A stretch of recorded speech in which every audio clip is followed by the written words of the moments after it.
You are watching Access LaPorte County, Channel 97. Coming up next is November 14, 2023 meeting of the LaPorte County Drainage Board.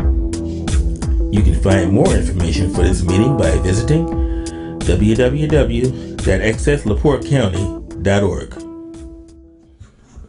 Call the November 14th, 2023 Drainage Board meeting to order. I have the Pledge of Allegiance. Pledge allegiance to the flag of the United States of America and to the republic for which it stands, one nation, under God, indivisible, with liberty and justice for all. Roll call. Joe Cuson? Here. Hugh Glasgow? Here. Tony Hendricks? Here. Penny Grammarosa? Not here. Jeff Mitzner? Here. Pat Vance? Here. Brad Adamski? Here. Approval of minutes from last month. Motion to approve. Second.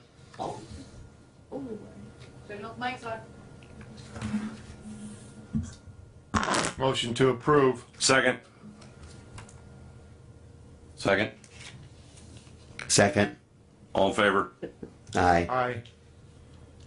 Aye. Number 2 on the agenda, Ashley Sharkey, DNR Septic Committee Outreach Presentation. Hi, good morning. I wasn't sure. You're gonna have to come to a mic. Oh, sure. Take that. About that. Or grab that one right there by you. Stay here. Either way. Okay. Good morning. I wasn't quite sure what you guys wanted, so I didn't bring a PowerPoint with me, but I'd be more than happy to email one to you if you want. I am with the Indiana Lake Michigan Coastal Program. I do work in part of LaPorte County because LaPorte is one of the 3 coastal counties for the state of Indiana. And we are working towards final approval for 6217, that is Indiana Coastal Clean Waters. And what we are doing is working on our final management measure, which is regarding septics. And part of that is education outreach for communities, working with counties on best management practices, as well as getting a database up and going. So what I've been doing is I've had to make some pivots. There's been some changes and some adjustments as I've been going along due to some changes down at Indianapolis for state regulations and mandates. But I am working with the Indiana State Department of Health. There is a system called ITOS. That is the Indiana, what do they call it? The Indiana something on-site septic database. Essentially, it's where counties can submit information. All of it lives. There is not a mapping measure in there right now, so I am working with the State Department of Health to create a GIS feature where it will map and show where all septic systems are. LaPorte County has been gracious enough to be the county to be the guinea pig for this. So I am working with LaPorte County Health, Amanda Lanyards, Christine Keel has been participating on quite a few of these conversations, but LaPorte County, we are working on taking parcel data, so every parcel in the county will show up, and then those parcels that have septic systems on them will highlight. What is public information will be available publicly, so if anybody's interested, they want to go in, they want to see, that is publicly available. Information that has to be restricted is private. Things that we just don't want the general public messing with, that will be restricted, but all appropriate county, state, other departments who need access to that information will have appropriate access to it. So it's kind of a cool thing that we're doing so that you can actually go in, see where all these parcels are located at, as well as developing a dashboard that will show if it's known, the year of installation, the type of system that's on there, have there been previous systems on this site. So it's a really cool measure to see where all these septic systems are. And ideally to have this replicated not just in Porter and Lake, which are the other 2 coastal counties, but this is something that can be taken statewide. I am also working with all the coastal counties, including LaPorte, talking about management measures, septic information. The meeting Pacific for LaPorte County is December 12th. That will be from 1:30 to 3:30 at the main library here in LaPorte. So if you're interested, I am more than happy to send that invite to you for you to participate. We were talking about the 11th. I had some conflicts going on that day, so I had to move it back to the 12th. The other thing that is going on is that I am working on a massive outreach measurement. We are creating a website. This is going to be available for anybody and everybody to use. We have set it at 3 different levels. One is for first-time homeowners. I have never lived on a septic system before. What is a septic? What does it do? Why do I need to take care of it? Then there's a second tier more for county officials, other groups that I know what a septic system is. It's either part of my job to be informed about them, or I'm interested, I'm a researcher, that tier. And then there's a third and final one that's more for your health departments, your septic pumpers, your installers, the ones that really know what's going on. And that level of information is more tailored to specific regulations, whether that's coming from the state, whether that's county information, but it's essentially, it will be a one-stop shop for septic information for the state of Indiana, modeled after what Minnesota has done. And I am actually in the middle of doing a video series, so there'll actually be a series of videos for septic systems showing what they are, what happens when they go wrong, how to take care of them, and they will be available in English and Spanish since we do have a high Spanish speaking population in this area. Okay, thank you. Anybody got any questions? Time did you say that was on the 12th? That'll be from 1:30 to 3:30 in the main library. And if anybody has any questions or you want to participate, just email me. My email is asharkey, that's SHARKEY, at dnr.in.gov. Any questions, you want to participate, let me know. And just to let you know, my education subcommittee, that's another thing. I am actually doing my subcommittee meeting today from 1 o'clock to 2 o'clock in Valpo. I rotate through all the counties. So I was in LaPorte County last month, Valpo's hosting this month, Lake County is December, and then in January I'll be back in LaPorte. Okay. You're gonna send me the email for the thing at the library, and it's down here, right? Yes, it is down here at the main branch. Yep, Yeah, shoot me an email. absolutely.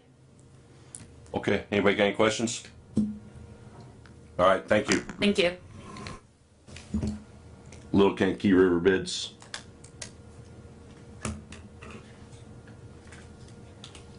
So I got two bids came in for that job.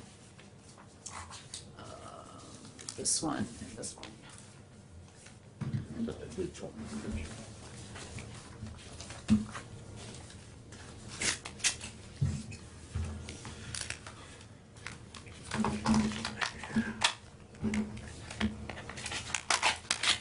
Just here.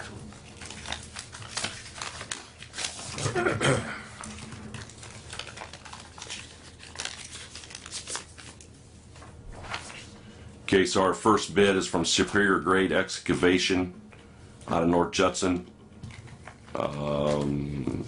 Tree clearing maintenance project, 13,000 Even? even. And Carl Netzer, remove trees, brush, per specs on the Little Kankakee, 12,900.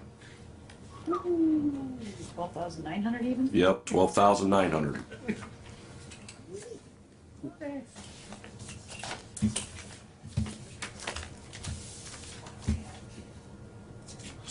We got money in that account. Yep. Yes, we do. Can you give us a brief overview of what they're doing, Christie? So, did I put a set of specs in there? Probably not, because, so they're just doing a tree clearing on both sides, probably. It's gonna be the same job we did a couple months ago when we went from 350 down to 700. So we're gonna do the same thing going north. It's just a tree clearing on both sides, 35 feet back from the bank, from the top of the bank, because all those trees are dead. They're dying and they're falling in, and instead of cherry picking every time one goes in, we're just gonna clean them out of there. So they're gonna pile and burn or bury or just pile? Last time, we just had them pile, we just called to pile in the specs because we don't call for the burning, but then the contractor just ended up burning them on his own. but that, I don't think, did I put specs in there? No, but I'm reading what he had here. Okay, yeah, It my says office just- is a wreck, so I'm missing about. all materials will be neatly piled within a 70-foot maintenance meter in several piles. Okay. Yeah, so we just called for the piling, which is what we did last time, but then they ended up doing a burn. Do you remember who that contractor was? It was Netzer that did it last time. The southern part. From 350 to 700. Because it takes that curve right So there. we got nothing, you didn't have anything in this bid for Why do I not have... the treating the tree stumps? Uh, Because in this other bid, it says it'll be an additional cost of $800 to treat the stumps. okay. Then I probably forgot. Let me look and see. Sorry, I have no office right now, so everything's kind of a wreck. So I forgot half of what I need. Let me pull it up in the email. See what it says. Is that additional to the 13? Yeah, That one? that's, Okay. yeah, it says on here, optional item, treat tree stumps larger than 4-inch in diameter with Tordon, additional cost $800, but it doesn't say that. Okay, so here's my spec. So all trees and brush shall be removed from the channel and the banks. The bank shall be cleared of trees and brush to a distance of 35 feet from the top of the bank on both sides of the ditch. There will be no silt removal from the channel. This is only a tree clearing project. Trees larger than 24-inch in diameter shall remain in place. Work may be done from either side. The trees and debris are to be completely removed from the waterway. Debris shall not be deposited in wetland. Any remaining stumps shall be left on the bank to prevent erosion. Okay, so I forgot that part. There shall be no discharge of removed material debris into the ditch or waterway. All removed material shall be neatly piled within the 75-foot maintenance easement. Any and all disturbed areas shall be seeded in mulch except areas to be farmed. No work shall be performed in wetlands. Yeah, so apparently I forgot to put the stump treatment in there, but if you want to add it on, we can.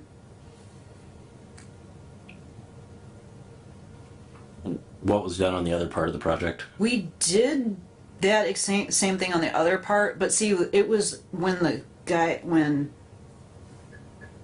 Right Away came in to do a spray through there, so they sprayed like right after we did the tree clearing, because it timed out that way to where right after they were like in there about the same time. So if you want to add the stump treatment on, we can. It's no big deal. Well, at this point, I'm inclined to go Superior and do the $800 extra treatment, but it's kind of unfair to Netzer because it wasn't in the Because we didn't specs. put it in the specs. Yeah, I mean, whatever you want to do. If you want to make the stump treatment an add-on to whoever you want to pick. If you wish, and Brad can accept this or not, or tell us, you could take Netzer pending his cost for treating the stumps, and if his cost rises above Superior, we would revert back to Superior. So move. Do I have a second? Second. All in favor? Aye. Motion passed. Monthly reports, Hudson Lake. Judge Joyce, 7299 East Hudson Point Lane in New Carlisle. So the drain was serviced on November 3rd and all was in good working order. And so we're going to do that annually or whatever it needs to happen. Working with the DNR, obviously, with permissions. And the water level is around 3 3/4 inches, which is extremely low above the weir. I sent out a report about the drain has been closed for a year and what did that mean to the lake, and I think Christine sent it out to you ahead of time. So We have that. okay, and so you could see how the lake, obviously loses a lot of water with evaporation and so forth. So this is just the stats related to that. So every time we'll periodically share these with you, because at the end of the day, we're hoping to leave the drain closed unless an event or something imminent is going to happen. how the lake behaves as a lake. You know, and, maybe these reports we see to raise the legal average. You know, because right now there is way too low average.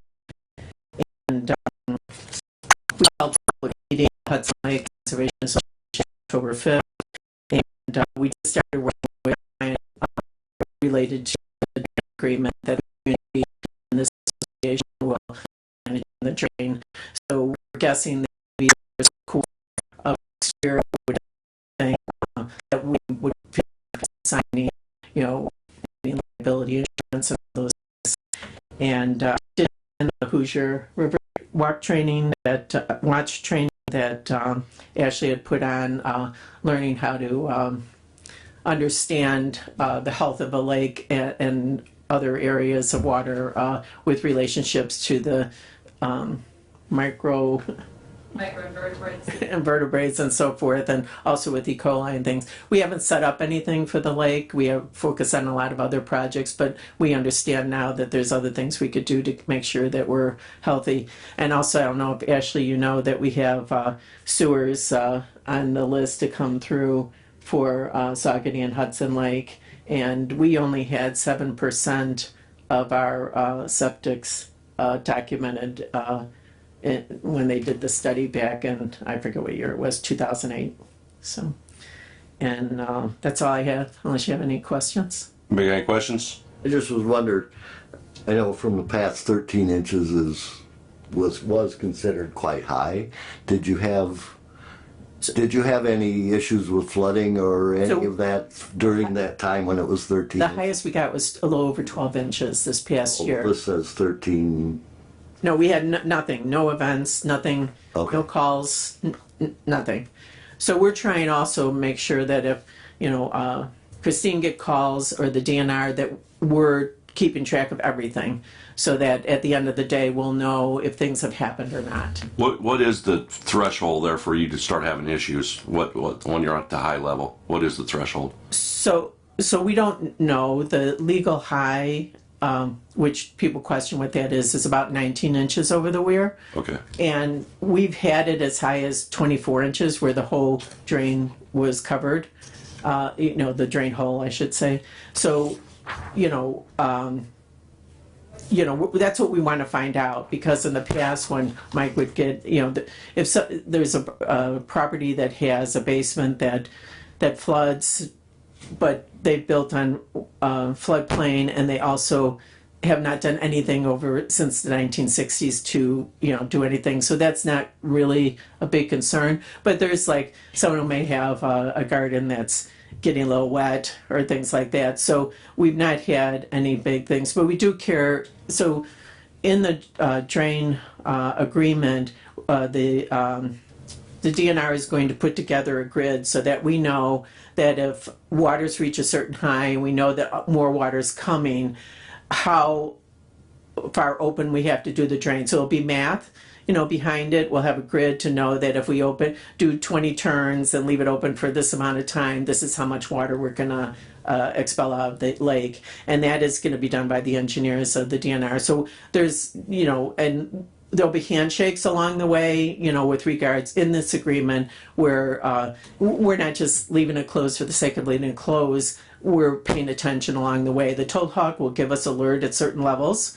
So as soon as it gets a level, I get an alert and we know to do something. Another thing we did is we put a gate with a lock. I mean, the gate is already there, but put a lock on the outlet because kids or who knows what were coming and opening, and it was kind of danger for entrapment. So, you know, everything we can do moving along the way is to the health and safety of the lake in the community and also the people downstream. So that's another thing we're looking at. So if we do start letting water out, we certainly don't want to impact something downstream. So all that is going into, you know, the aspects of the agreement. Okay. All right. Thank you. Good job. Thanks. Brad?